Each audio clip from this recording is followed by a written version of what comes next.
Olá, pessoal, boa noite, bom dia, boa tarde, boa noite para quem estiver nos assistindo.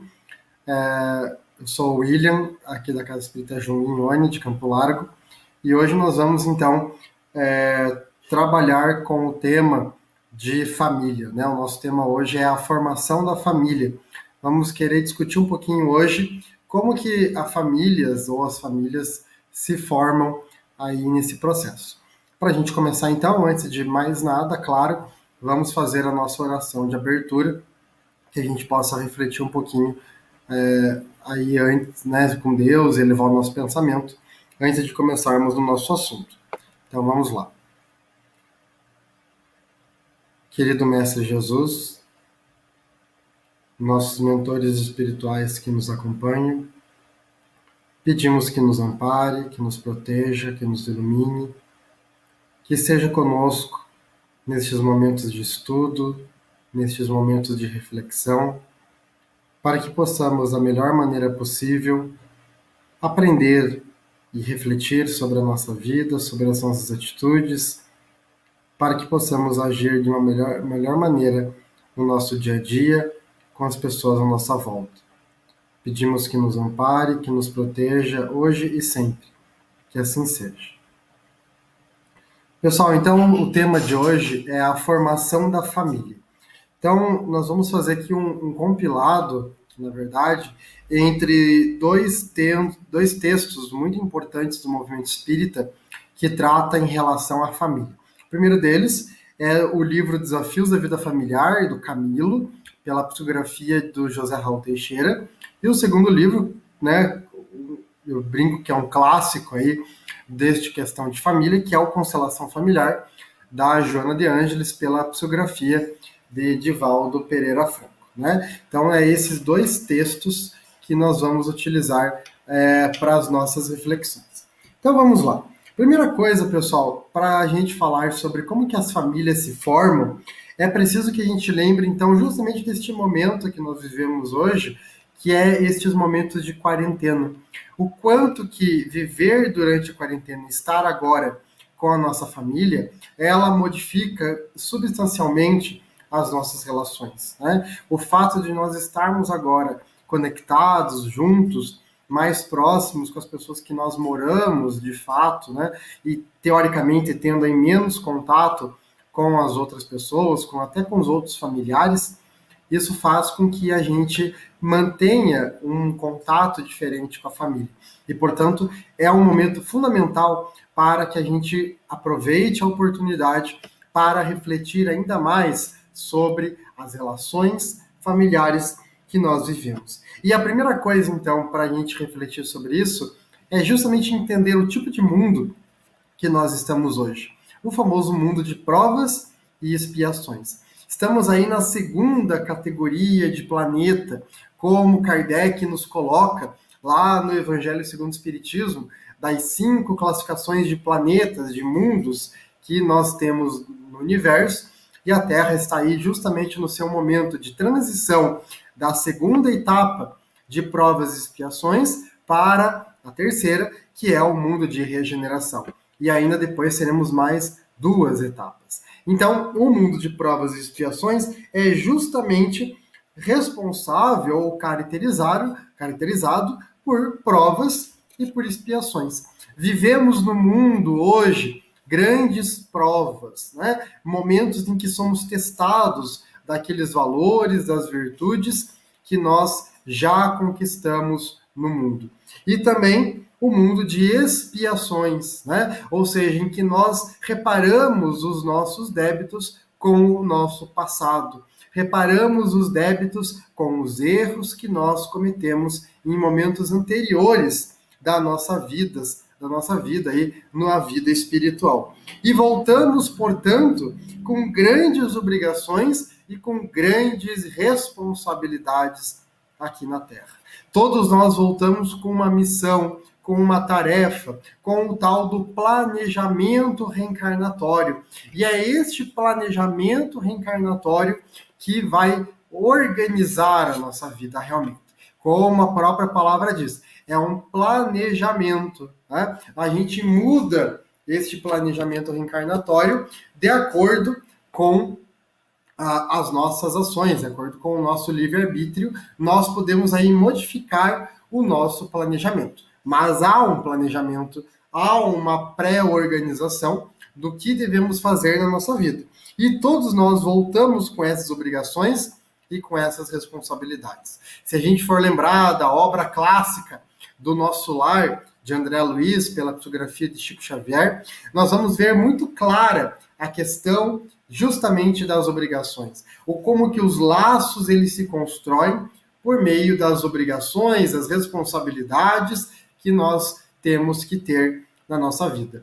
Se a gente for lembrar que Dona Laura, que é a mãe de Lísias, que está acolhendo André Luiz na colônia Nosso Lar, ela volta à Terra para reencarnar como esposa daquele que havia sido seu ex-marido na vida anterior, que já estava encarnado, para poder receber a que era sua sobrinha, rebelde, que precisa ali de apoio e precisa de compreensão e precisa, portanto, de acolhimento para poder seguir no seu processo de evolução. Então, Dona Laura se coloca para voltar como mãe da que era sua sobrinha, justamente para poder seguir ali o processo de evolução. E esse caso, então, justamente são as obrigações e as responsabilidades. Se formos pegar um outro livro de André Luiz, o terceiro da sua coleção, o Missionários à Luz, em que ele vai nos contar justamente o processo de encarnação, o momento em que o espírito volta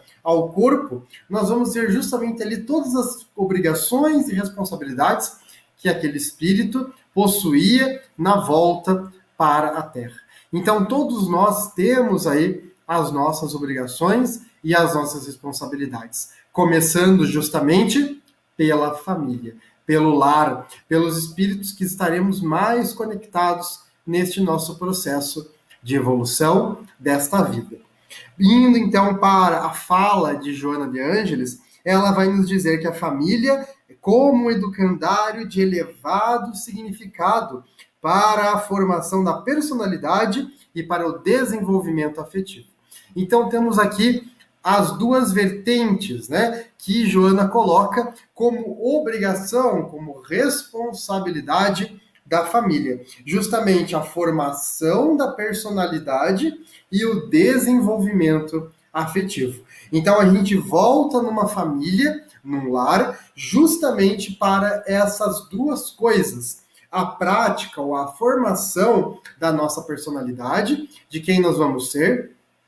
Um senhor aqui da nossa casa espírita, ele brinca muito que ele diz que não existe, ele, né, no seu exagero, talvez, ele diz que não existe personalidade, existe personalidade, se referindo justamente à ideia do berço, que nós somos produto da família, é isso que ele quer dizer, né? Que nós somos produto da nossa família, nós somos resultado da educação que tivemos dentro do lar, a ideia da personalidade. É claro que, obviamente, nós temos sim a nossa personalidade, a nossa persona humana, o nosso lado do meu eu, que eu trago das minhas vidas anteriores.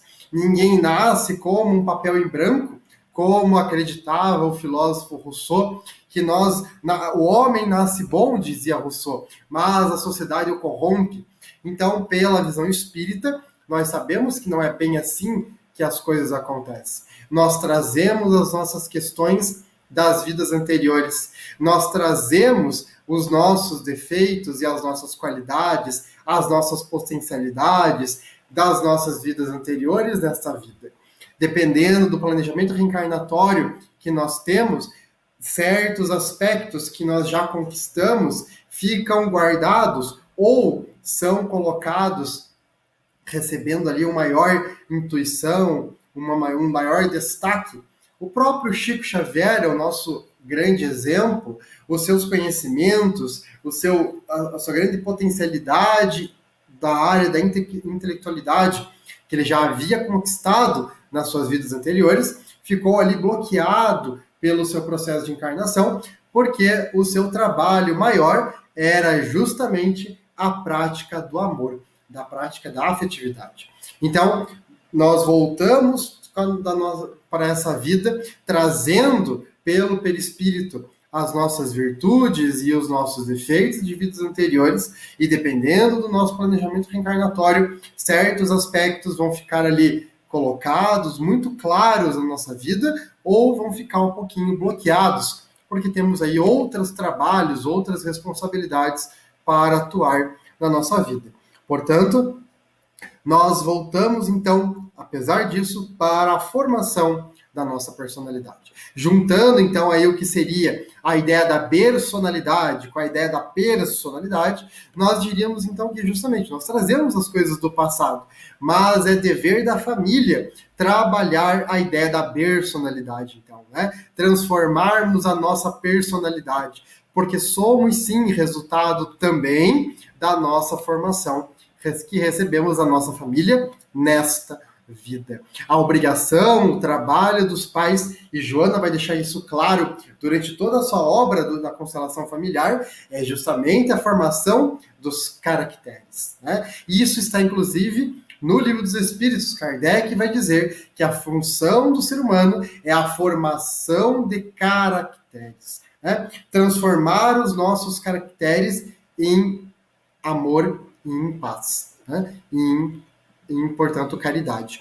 Portanto, nós voltamos à família, e a família tem como função principal o educandário, a escola, para a formação da nossa personalidade. Então, devemos ser moldados. A gente volta justamente como criança, como espíritos milenares que somos, mas nos colocando na função de criança que precisa de cuidados, justamente para facilitar o processo de formação humana, o processo de educação, o processo de, ou como diz Joana, de formação da personalidade, para que a família consiga tirar o máximo possível os nossos defeitos que nós trazemos das vidas anteriores, aquilo que precisa, portanto, ser modificado na nossa vida, mas, ao mesmo tempo, faz ali a função da família de desenvolver as virtudes, desenvolver as qualidades que nós já trazemos na nossa vida. E, além disso, o desenvolvimento afetivo, nos diz Joana de Ângeles. Justamente a amorosidade, o amor, desenvolver justamente a caridade, o sentimento de amor maior dentro da própria família. O sentimento de um amar um ao outro dentro da família. E o Espírito continua, então, nos dizendo que, juntando essa ideia da formação da personalidade com o desenvolvimento afetivo, isso faz a gente ir para a felicidade. A felicidade, ela vai vir justamente quando nós desenvolvemos a nossa amorosidade, o amor, e, ao mesmo tempo, fazemos a formação da nossa personalidade, desenvolvendo as nossas virtudes, aumentando a nossa evolução moral. Portanto, isso vai nos levar à felicidade, e isso é função da família. Beleza? Além disso, vai ser colocado outras funções da família, muito a ver com isso que nós já falamos. E a primeira coisa, então, justamente o desenvolvimento da afetividade, o amor, pela tolerância e pelo perdão. A tolerância, o perdão, o amor. Se nós formos lá no grande psiquiatra Heisinger, que criou a ideia da constelação familiar, que é hoje um dos ramos usados na psiquiatria, como terapia, ele vai nos dizer que nós temos uma tríade de formação familiar. A primeira delas, e quando essa tríade, essa base sólida, diz Heisinger, ela deixa de existir, ela acaba ficando comprometida, a família, portanto, também está comprometida. A primeira base que o psiquiatra vai nos dizer é justamente a ideia da hierarquia. Existe uma hierarquia dentro da família. Existe uma hierarquia. O que veio antes, portanto, tem mais poder, digamos assim, tem mais autoridade dentro da família do que o que veio depois. Portanto, pais e avós, sim, eles são hierarquicamente superiores aos filhos e aos netos, justamente porque possuem mais experiência de vida. Isso já vem desde as famílias mais tradicionais da história humana, em que o mais velho detinha uma maior sabedoria. Claro que hoje o conceito não é bem assim, mas é preciso que haja uma hierarquia. Os pais são autoridades sobre os filhos, isso a Joana vai deixar muito claro na sua obra.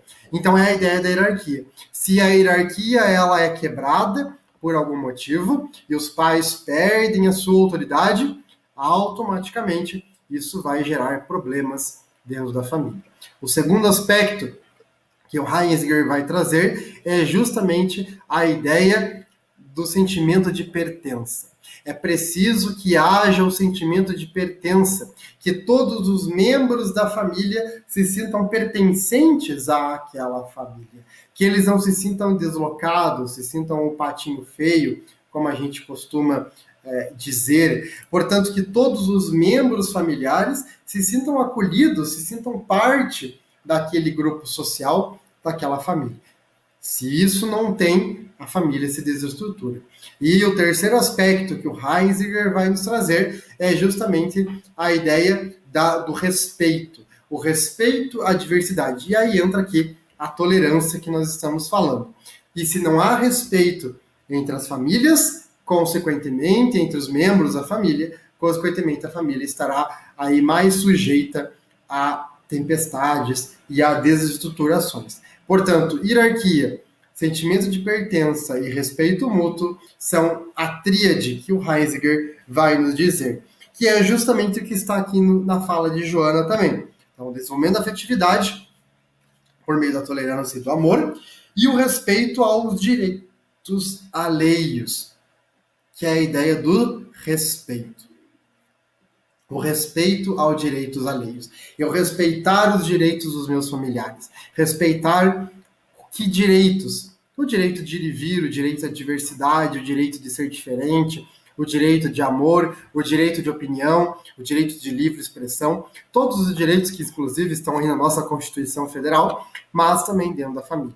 O direito que cada um possui dentro da família. Então, a família tem como função fazer com que o ser humano entenda, perceba o respeito do seu semelhante, mas, ao mesmo tempo, também consiga despertar para os próprios direitos que possui. Então é justamente a ideia do respeito ao outro, mas também o sentimento de pertença e de hierarquia, né? E entender que eu tenho respeito aos outros, porque o outro às vezes é mais velho que eu, ou está na mesma posição que eu, mas também exige respeito, mas eu também, pela posição que eu ocupo, seja ela qual for, eu também mereço respeito. Portanto, a família tem como função principal justamente isso. A prática, o desenvolvimento do amor, o respeito com os outros e o respeito para comigo mesmo, para que eu perceba quais são os meus direitos dentro da minha família e, consequentemente, o meu respeito ou os direitos que eu tenho dentro da sociedade a qual eu faço parte. Então, é por meio da família em que eu começo a trabalhar com esses conceitos que são fundamentais na vida de qualquer pessoa. Então, esta é a formação da família. Ok até aqui? Além disso, nós temos a ideia de que a família, a formação da família, ela começa, então, justamente pelo casal. Isso os dois, tanto Joana de Ângeles quanto o Espírito Camilo, irão dizer justamente que toda a família começa pelo casal. Né? Isso está na Bíblia, lá, tradicional. Né? Mas justamente é a ideia de que a família começa com um casal. Né? Claro que hoje nós temos aí uma diversidade de famílias em que nem sempre é um casal que está colocado. Às vezes a família é uma pessoa com um animal de estimação, é pai e mãe somente, ou é filho e mãe, ou é filha e pai, ou são casais homossexuais, né, com filhos ou sem filhos, famílias maiores, com filhos, com netos, avó com neto somente, tio com sobrinho, enfim, nós temos aí uma grande gama de formações familiares. Mas, a priori, a formação familiar, claro, ela começa justamente com o casal, né? Com duas pessoas, sejam aí por meio da homossexualidade, da homoafetividade ou não, mas um casal que se forma, né? Duas pessoas que querem formar uma família com ou sem filhos, né? Então a formação começa justamente neste processo. E Camilo vai dizer, então, lembrando que nós procuramos como parceiros aí da vida, como parceiros de um compromisso amoroso, de um relacionamento amoroso, encontramos pessoas que possuem o mesmo psiquismo que a gente e que precisamos para cumprir as nossas necessidades e os nossos compromissos. Isso é fundamental. Vamos lá, então. Procuramos pessoas com o mesmo psiquismo. Isso é da psicologia. Nós procuramos justamente pessoas para nos relacionar, obviamente, que possuem o mesmo com o mesmo psiquismo. Alguém que complete o nosso psiquismo. Estamos falando aqui de psicologia, estamos falando de mente. E o que é essa ideia do psiquismo? É justamente a ideia de necessidades, de valores, de objetivos de vida. Não há como um casal ou um relacionamento amoroso se manter se não há ali os mesmos objetivos de vida, se o casal não caminha mais ou menos pelo mesmo lado de vida. E se não possui os mesmos valores, as mesmas virtudes, pelo menos uma parte delas, que são as mais importantes. Diferenças vão sempre existir. Afinal, cada um vem de uma família diferente, vem de uma formação diferente, possui uma personalidade e uma personalidade diferentes, mas precisa haver ali uma certa convergência em relação à vida, para que haja uma complementariedade psicológica, né? E é realmente uma questão psicológica. Alguém que represente os meus anseios, e aí é que vem a parte importante, que me ajude a cumprir as minhas necessidades e os meus compromissos. A gente não quer ninguém na nossa vida que nos atrapalhe os nossos sonhos e aquilo que eu tenho que cumprir, espiritualmente falando, inclusive. Então eu vou buscar pessoas que me ajudem, né, que me auxiliem, e eu auxiliá-las para que haja ali o cumprimento do meu psiquismo e, consequentemente, das minhas obrigações e, consequentemente, do meu planejamento reencarnatório. Então, justamente, a gente volta na família e a gente se encontra com casais, com pessoas que vão nos auxiliar, que possuem o mesmo psiquismo, os mesmos objetivos de vida, os mesmos valores de vida, para que juntos a gente consiga cumprir com as nossas obrigações e com as nossas responsabilidades da nossa vida.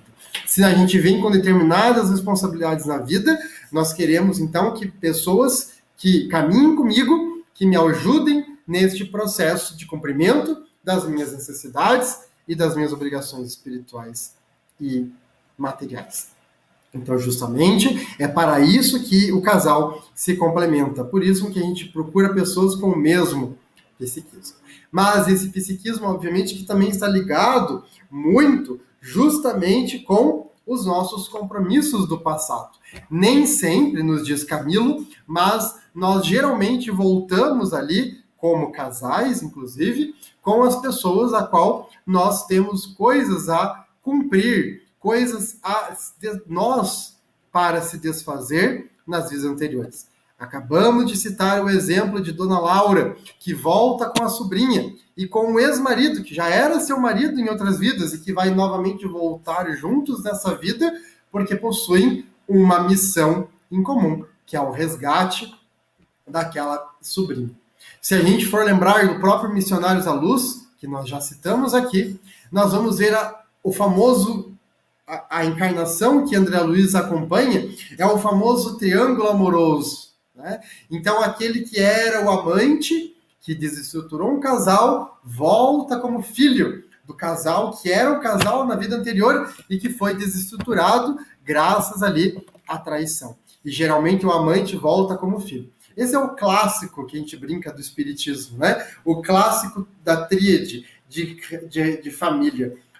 Um casal com o amante ou a amante que voltam agora como família, como pai, mãe e filho, ou filha, justamente para que haja ali a resolução deste nó que se formou nas vidas anteriores. Portanto, a gente volta e se relaciona com pessoas que possuem o mesmo psiquismo, mas também, geralmente, com pessoas que nós temos aí responsabilidades do passado para cumprir. Responsabilidades, expiações e provas do passado para resolver nesta vida.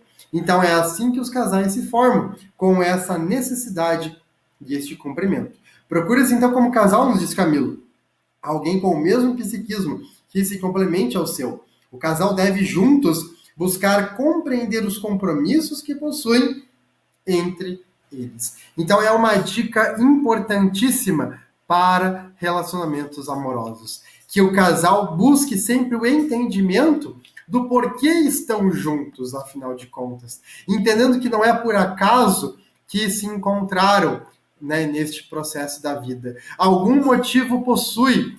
Não existe destino, existe um planejamento. Não existe alma gêmea, mas existe planejamento. E se houve ali a ligação psíquica, então é preciso buscar entender juntos, então, o que é que está fazendo eles estarem ligados um com o outro? Quais são os laços que possuem espirituais entre eles? O que será não buscar entender exatamente quem foi cada um na outra vida ou o que aconteceu, fazendo uma regressão de memória? Não é isso. Mas é buscando compreender o que será que nós temos de passado para resolver nessa vida. Por que será que nós estamos juntos? Compreendendo e analisando juntos de maneira coerente e tranquila os problemas e as dificuldades de cada um para conseguir resolver juntos, um apoiando o outro, para que juntos consigam realmente se melhorar, virando pessoas melhores, por meio do amor, da caridade e do companheirismo. Então isso é fundamental dentro do casal, né? Dentro de toda a família, mas neste momento em especial ao casal. Joana vai dizer então que é justamente o namoro que é o momento de preparação deste processo. Então, justamente é durante a fase de namoro, antes do casamento, mas também durante o casamento, que vai haver ali o momento de preparação deste processo, de perceber as qualidades e as virtudes de cada um para conseguir lidar com elas e ver se realmente existe entre eles o psiquismo necessário para a formação de uma família a partir dali. O psiquismo e os laços espirituais. E aí Joana continua nos dizendo que famílias difíceis ou familiares difíceis que exigem da família bastante ou gentis procedem da programação traçada e que o amor do casal irá conduzir de maneira correta. Portanto, os familiares que nós temos, sejam eles difíceis ou mais dóceis, eles fazem parte do planejamento reencarnatório. A gente não nasce na família errada. A gente não se junta com pessoas de maneira equivocada. Sempre que nós nos juntamos com alguém, nós temos coisas a aprender, porque houve a sintonia psíquica e espiritual. Portanto, os familiares à nossa volta vêm justamente para nos auxiliar neste processo de evolução. E é o dever primeiro do casal fazer com que esses espíritos se transformem em bons espíritos, aproximá-los de Deus. Santo Agostinho, no capítulo Honrai vosso pai e vossa mãe, lá no Livro dos Espíritos, do Evangelho segundo o Espiritismo, desculpem, vai nos deixar claro, de maneira belíssima e até poética, que a função da família, a função dos pais, é aproximar aquela alma, aquele filho de Deus. E o que é aproximar o Espírito de Deus? Fazê-lo conquistar virtudes, fazê-lo amar, fazê-lo conquistar virtudes. E só é possível de fazer isso justamente por meio do amor. Portanto, esta é a função principal. Fazermos, então, por meio do amor, a condução a Deus dos espíritos que estão sob nossa guarda e sobre nossa responsabilidade. E é por meio justamente disso, da programação que foi traçada. Não é por acaso que estávamos juntos. Já havia sido escolhido anteriormente a formação daquela família. E todos os membros familiares aceitaram. Novamente, citando o livro Missionários à Luz na Encarnação de Segismundo, ele que era grande culpado por coisas que fez no passado, ele só voltou à vida, ou só deu, inclusive, para fazer o processo de ligação espiritual com os pais, por meio ali do processo de fecundação, quando os dois, tanto o pai quanto a mãe, o pai é que tinha sido o que havia sido a vítima de Segismundo na vida anterior, aceitou de maneira espiritual a volta daquele espírito e lhe perdoou intimamente, já tinha sido feito isso antes da encarnação, e no momento da encarnação do espírito, novamente houve a reunião espiritual, que André Luiz nos conta os detalhes, onde Segismundo foi novamente perdoado pelo que seu futuro pai, pelos erros que havia feito na vida.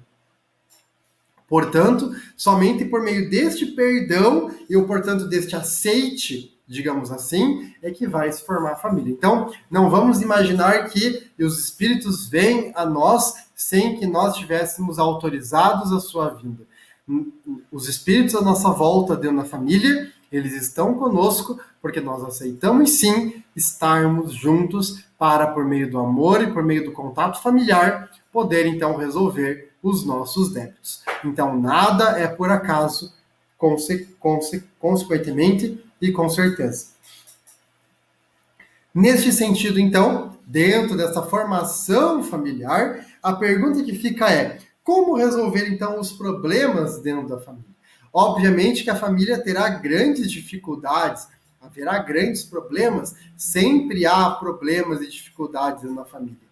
E a maneira de resolvê-los, de Joana e Camilo, é pela consciência do dever para bem resolver os problemas. A consciência do dever, ou seja, compreendendo o porquê nós estamos juntos, que é o que nós acabamos de dizer. Quando a gente compreende o porquê nós estamos juntos, fica mais fácil de resolver os problemas. Porque existe um norte, existe uma diretriz, existe um objetivo de vida do porquê que nós temos que resolver aqueles problemas juntos, da melhor maneira, com a amorosidade possível, por conta dos compromissos espirituais que nós possuímos de vidas anteriores. Então, os laços familiares não podem ser rompidos de qualquer maneira ou de qualquer jeito. Por isso que, por meio somente do amor, é que nós podemos resolver os problemas. E quando essa compreensão espiritual existe entre os membros da família, os problemas, consequentemente, conseguem ser resolvidos de maneira mais organizada, mais tranquila, mais coerente e, consequentemente, mais amorosa. Porque cada um está compreendendo o seu dever, a sua responsabilidade, mas também o direito que possui perante as dificuldades, perante os problemas. Conquistando, portanto, o que nós chamamos do Espiritismo de disciplina moral e disciplina amorosa. Né? Então, a disciplina moral, eu me organizar, eu me disciplinar para evoluir, para progredir, para conquistar os meus valores e as minhas virtudes, entendendo os meus direitos e os direitos dos outros e, portanto, amando. Não é possível, então, não formar famílias, porque a formação da família ela é um recrudescimento do egoísmo, está lá no Livro dos Espíritos. Então, a formação da família ela é fundamental. E qual que é a importância do casamento neste contexto? Então, é um participar justamente do avanço do outro, como nós já falamos. Não é possível um casal em que um não ajude o outro na formação e no avanço espiritual e moral da outra pessoa. O casamento vem justamente para isso. E para resolver os problemas, então, na fala de Camilo, que resume aí em 4 verbos bem importantes. Ama, trabalha, confia e espera. Esse é o grande roteiro para uma vida, em especial dentro da família, dentro do contexto familiar. Ama, amar profundamente as pessoas. Trabalhe para si, para se melhorar conscientemente, se melhorar sempre, e trabalhe em favor dos outros. Confie em Deus e na espiritualidade, de que tudo vai ser melhor um dia, e que tudo que você fizer hoje, você vai receber em troca os méritos pelo bem que fez. E espera com amor e sendo feliz, que um dia a nossa desdita será resolvida e nós seremos profundamente felizes. Portanto, ama, trabalha, confia e espera. É a grande chave, é o grande caminho que Camilo nos apresenta para a nossa vida e, em especial, dentro da formação familiar. Ama, confia, trabalha e espera. E o que cabe e o que acaba com o lar, portanto, é justamente a não prática disso que nós falamos agora, de não amar, de não trabalhar, de não confiar e de não esperar, que é a indiferença e a rotina pesada.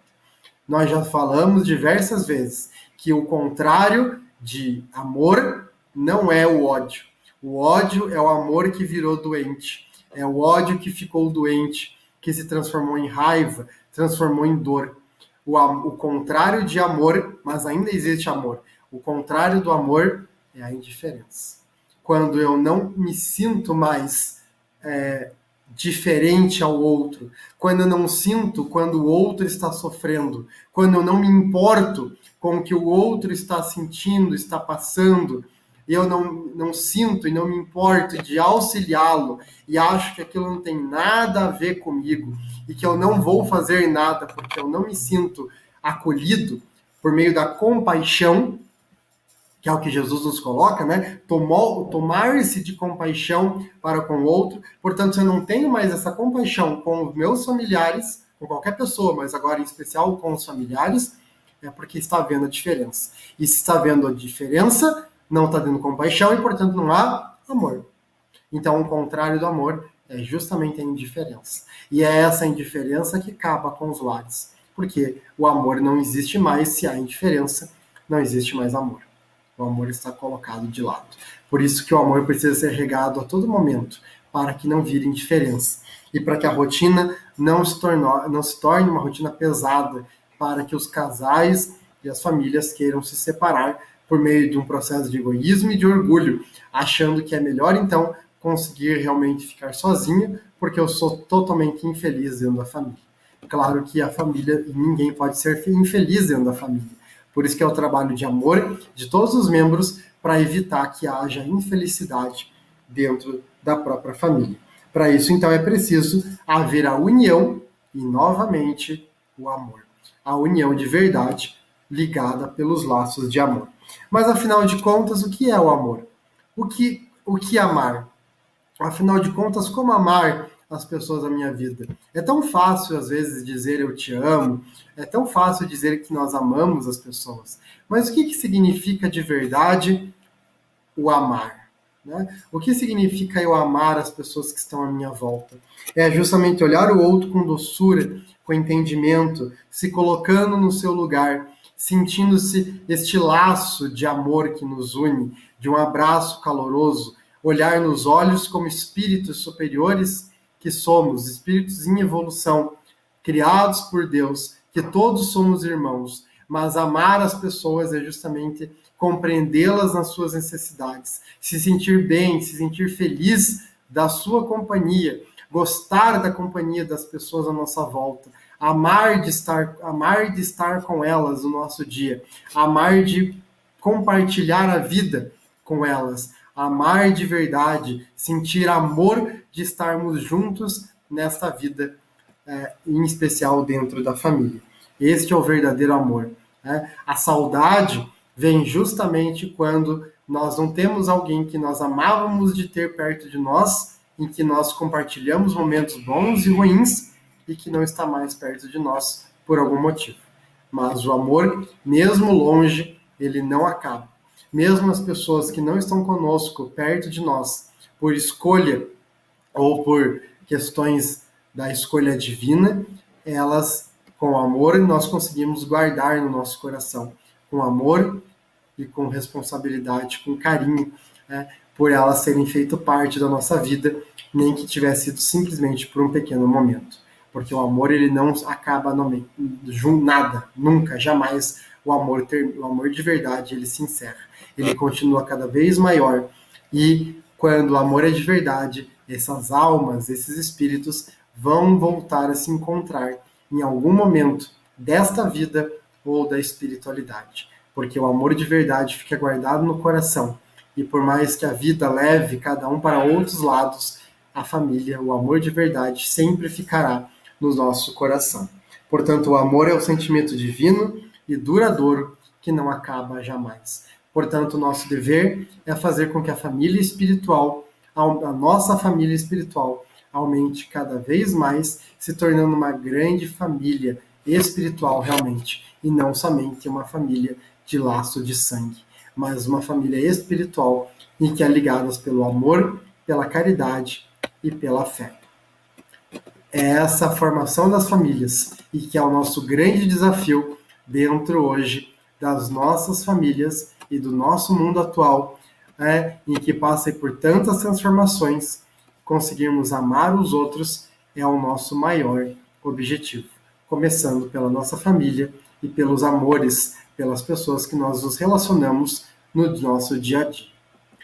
Agradeço com grande amor a paciência, a oportunidade de conversar com vocês e nos colocamos à disposição de todos para que a gente possa conversar sobre esses assuntos, respondendo perguntas ou trazendo outras reflexões. Agradeço mais uma vez a casa e a todos os amigos pela oportunidade de conversar e que Deus nos abençoe e nos ilumine sempre. Que tenhamos uma excelente semana e que a família de todos vocês sejam amparadas e iluminadas pelas boas energias de paz, de amor e de esperança, de que dias melhores irão chegar a qualquer momento. Que Deus nos abençoe. Muito obrigado pela paciência, por me ouvirem e que possamos seguir em frente com coragem nessa vida. Até mais, um grande abraço. Tchau, tchau.